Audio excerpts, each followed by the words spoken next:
Fala galera, bem-vindos a mais um vídeo no canal /podcast STF Sociologia, Teologia e Filosofia. Eu, Emerson Marques, e o pastor Vitor Pires. No vídeo de hoje nós falaremos sobre pecado contra o Espírito Santo, após a vinheta.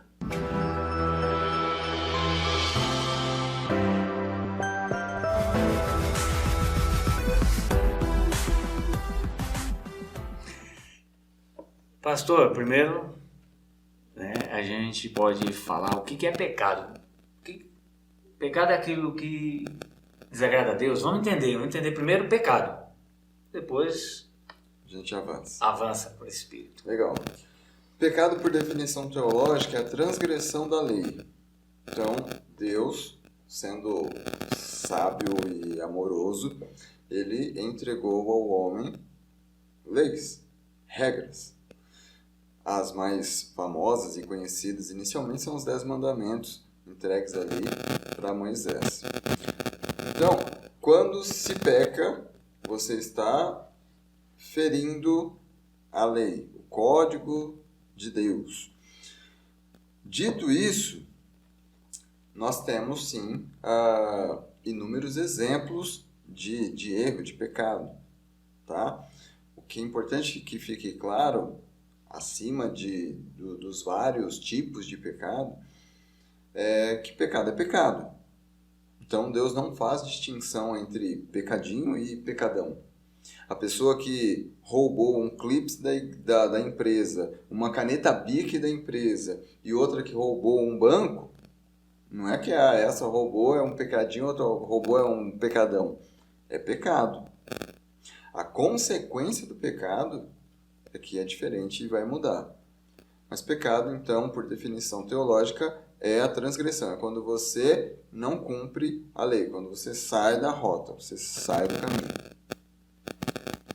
Sim, mas o pastor falou sobre a lei, mas a gente interpreta que o pecado ela já vem lá do Éden, é isso?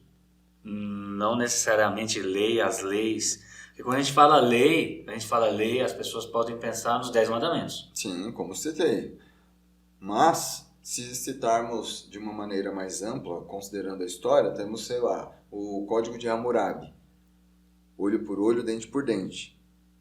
Então, se você me machucou e eu perdi o movimento do meu braço, você vai perder o movimento do seu braço. Ou seja, na medida em que você prejudicou, lesou alguém, você será também lesado. Você pagará na mesma medida em que afetou a vida de alguém. Sim, se ampliarmos, temos desde o início Deus instruindo ali Adão e Eva a não comerem do fruto que estava no meio do jardim. Então, nós temos regras e ordenanças bíblicas, alguns imperativos também, na Bíblia inteira. Mas por isso que eu disse, por definição, pecado é quando você não obedece, quando você transgride a lei de Deus, a ordem de Deus. Primeira parte, esse é o pecado Básico. E você, já é inscrito no nosso canal? Se ainda não é inscrito, vai lá, se inscreve. Se você já é inscrito, dá aquele joinha, compartilha com seus amigos e ajude o nosso trabalho, o nosso podcast. Isso aí, por favor. E, pastor, vamos para lá. A gente entendeu que pecado não existe balança. Pecado é pecado. Pecado é pecado. Agora vamos entrar no nosso tema principal. O que é pecado contra o Espírito Santo? Vamos lá, como algumas pessoas também afirmam, né? A blasfêmia contra o Espírito Santo. Sim, Então, legal. o que é blasfemar contra o Espírito Santo de Deus? É quando você, um indivíduo, uma pessoa, deliberadamente, conscientemente, porque ela quer, ela se recusa a receber a salvação, a graça, o favor de Deus na vida dela. Então vamos ampliar isso. Primeiro, ela entendeu todo o processo da salvação. Criação, queda, redenção, consumação, ela entendeu tudo isso. que existe um Deus, esse Deus amou o mundo de tal maneira que enviou seu Filho, que é Jesus Cristo, reconhece Jesus Cristo, mas mesmo diante de tudo isso, essa pessoa vira as costas, fala, não quero. Eu entendi a graça, eu entendi o amor, mas eu não quero. Isso aí é muito bom, mas não vou me apropriar disso agora. Daí nós ampliamos. O blasfemar contra o Espírito Santo pode, inclusive, ser quando uma pessoa atribui, no caso, ao diabo, algo que é de Deus. Ou seja, fica claro na vida da pessoa que ela recebeu um milagre, uma cura. Só Deus para efetuar aquele milagre na vida dela. E, eventualmente, ela própria buscou, clamou, a rede de apoio, os amigos, os irmãos da igreja, os pastores, corrente de oração, enfim, a pessoa recebe a cura, foi curada. E ela diz que não foi Deus que curou. Foi um pacto que ela fez com o diabo nos acréscimos do segundo tempo, porque Deus não estava ouvindo a oração. Lembra a passagem bíblica em que os fariseus questionam Jesus com que poder que ele expulsava os demônios? Se era o poder de Beelzebul? Então, naquele contexto, aqueles homens estavam blasfemando. Ou seja, estavam atribuindo ao diabo um poder que é de Deus. Você, mas você expulsa com o poder de Beelzebul, maioral entre os demônios? Não, negativo. Senão, como que haveria divisão, né? Briga interna? Não dá. Casa dividida não prospera, não vai para frente. Então, se Jesus estivesse usando o poder de Beelzebul, o poder do diabo, a coisa não caminharia. Estaria em conflito. Então, ali, eles estavam atribuindo algo que é de Deus aos demônios. Blasfêmia. Assim, para que até eu entendo o contexto ali. Às vezes a gente já viu essa situação, até na igreja, às vezes a pessoa nos pergunta, e nós assimilamos, quando a gente fala pecado contra o Espírito Santo, ali na passagem dos fariseus que o pastor citou, eu tenho uma dúvida. É a seguinte, ali era Jesus, o próprio Deus, não era o Espírito Santo propriamente. Não, Jesus. Jesus. Então, esse pecado, quando eu falo o pecado contra o Espírito Santo, não é o Espírito Santo aquele que veio, como Jesus falou, como Consolador, ou contra a própria pessoa de Deus? A gente precisa entender isso, porque às vezes as pessoas... o Espírito Santo é aquele que é o Consolador. Mas existem duas situações, é uma só. Boa sua pergunta. Muito boa. Naquele contexto, especificamente Deus e Jesus Cristo. É claro que nós entendemos a Santíssima Trindade, Deus Pai, Deus Filho e Deus Espírito Santo. Então, o Espírito Santo ainda não havia sido entregue, liberado, porque era necessário que Jesus cumprisse a sua missão. Morresse, ressuscitasse, subisse, voltasse ao Pai, para que o Espírito Santo viesse, sendo o Consolador, nos fazendo lembrar de tudo que ele nos ensinou.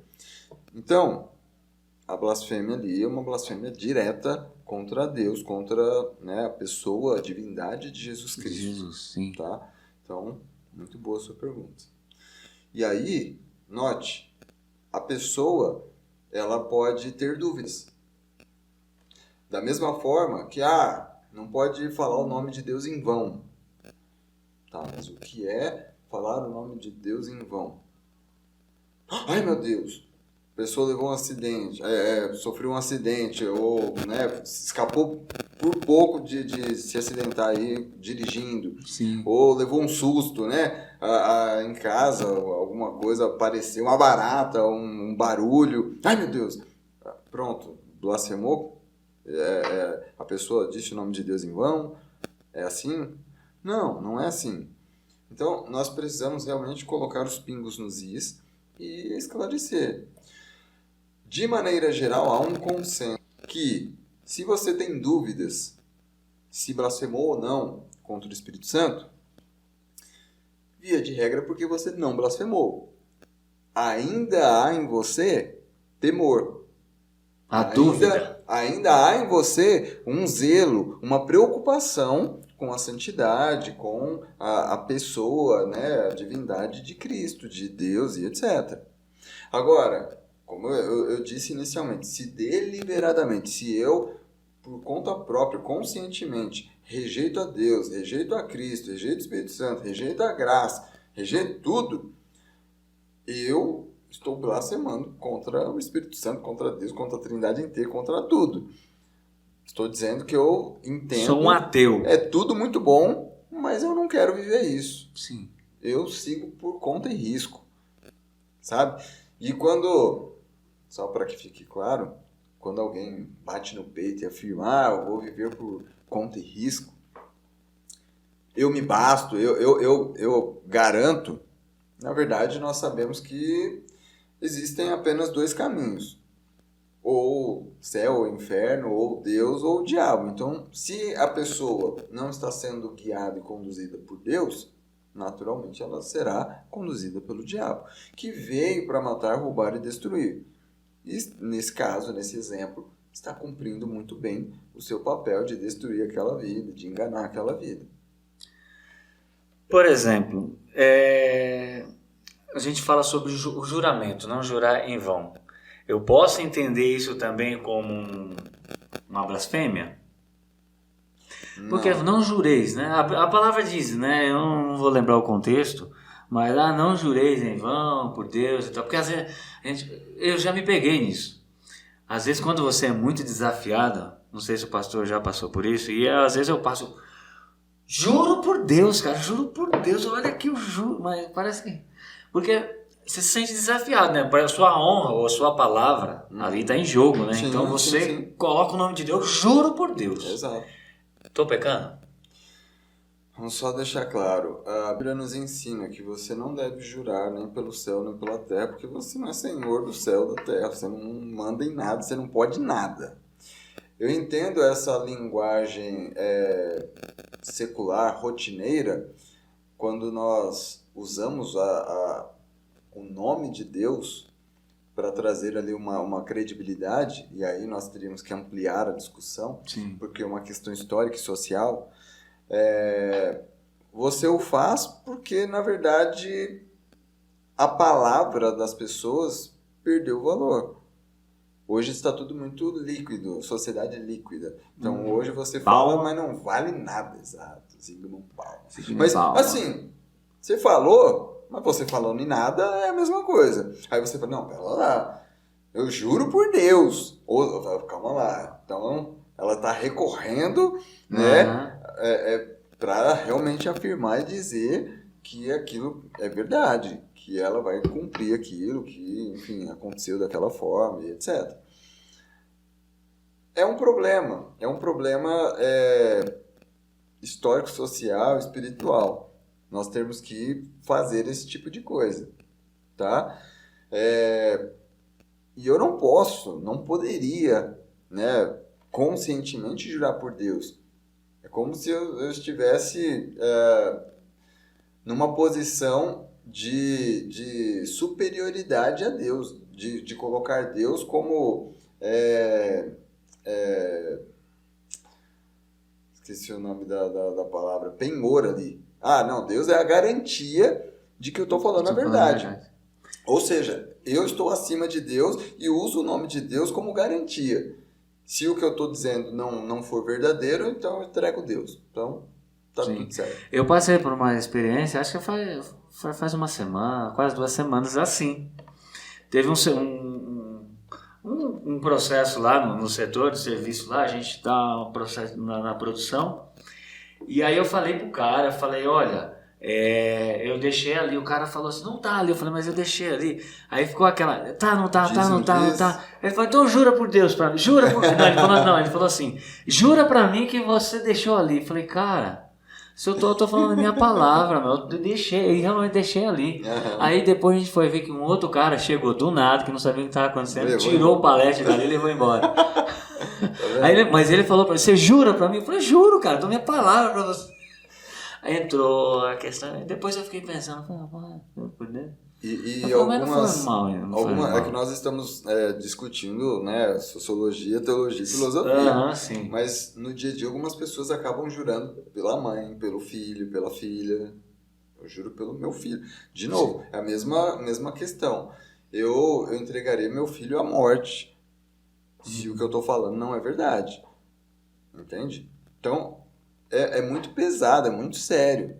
E nós aqui no Ocidente, nós brasileiros ainda por cima, cheio de dar um jeitinho, né? De resolver as coisas, nós muitas vezes não valorizamos de fato a palavra. O poder da palavra. O cumprimento, a honra, né? O cumprimento, né? O voto em si. Sim.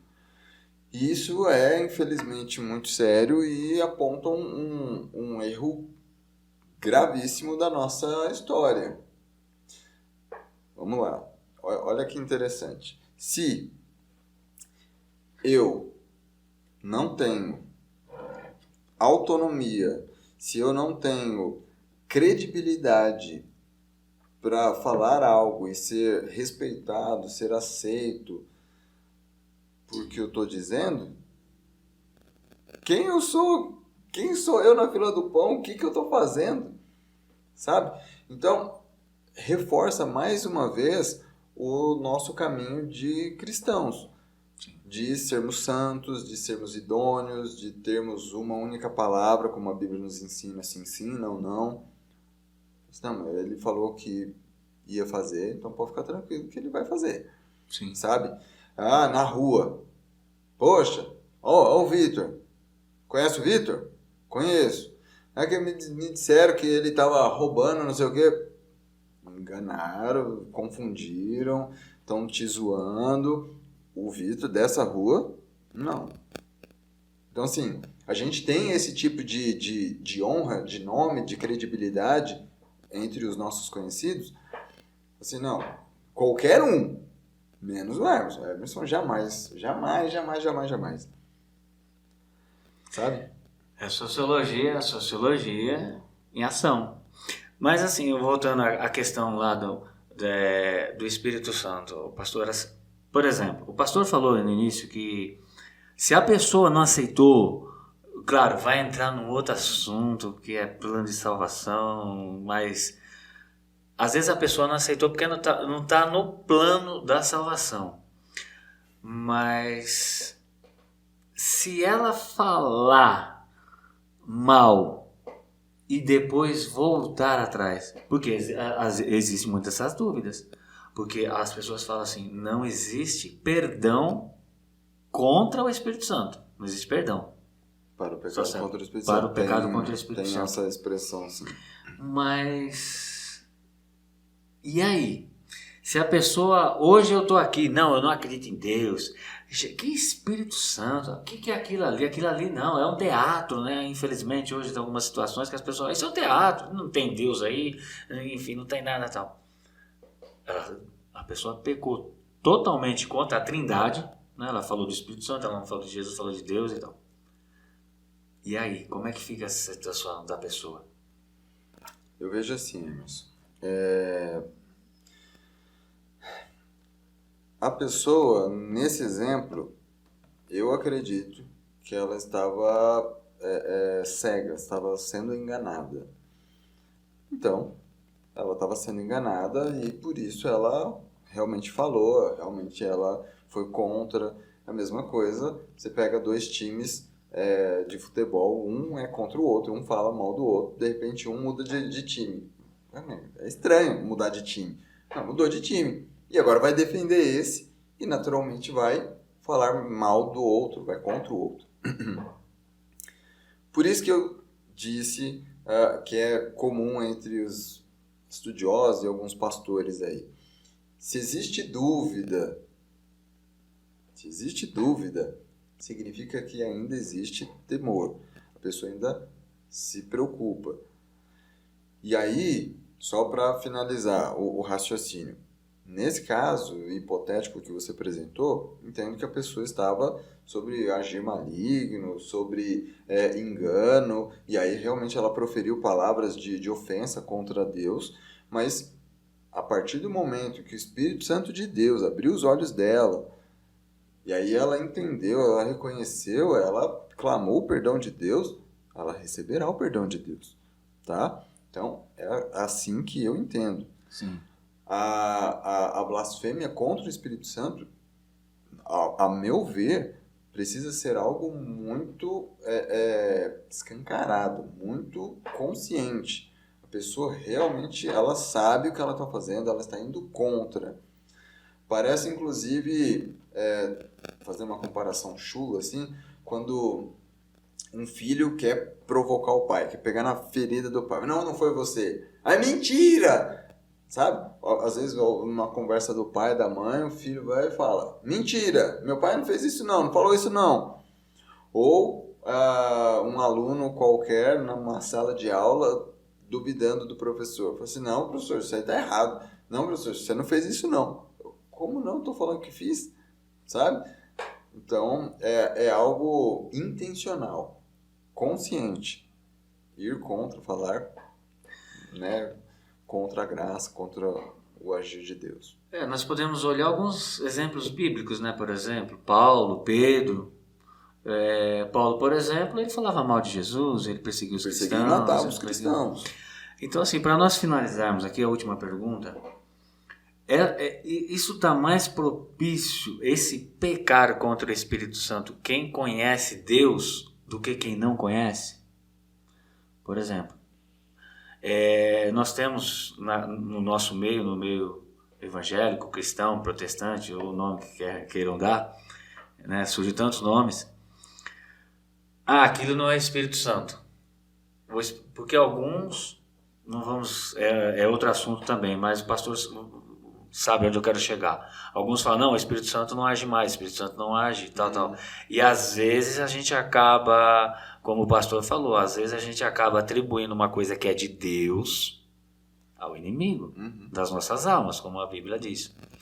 Então, essa situação está mais propícia do pecar contra o Espírito Santo para quem conhece a palavra, ou conhece Deus, ou crê em Deus, do que quem não conhece? Eu diria que sim. Eu diria que sim porque, seguindo o raciocínio que nós construímos até aqui, até agora, quem blasfema contra o Espírito Santo de Deus é alguém que conscientemente sabe o que está fazendo, conhece e recusa e afronta. Agora, a pessoa que não está na igreja, que nunca teve uma religiosidade, que nunca se converteu, que é um outro tema polêmico, né? A pessoa pode perder a salvação? Sim. Quantas vezes uma pessoa se converte? Enfim. Note, a pessoa está perdida no lamaçal da vida, no pecado, sabe? Então, ela está perdida, completamente perdida. Poderia, inclusive, ousar e conjecturar, né? Assim, Deus sabe que aquela pessoa, que aquela vida está no pecado, né? Nós diríamos, está perdida, está no mundo. Mas Deus ama a todos, entregou Jesus para morrer por todos. Por todos.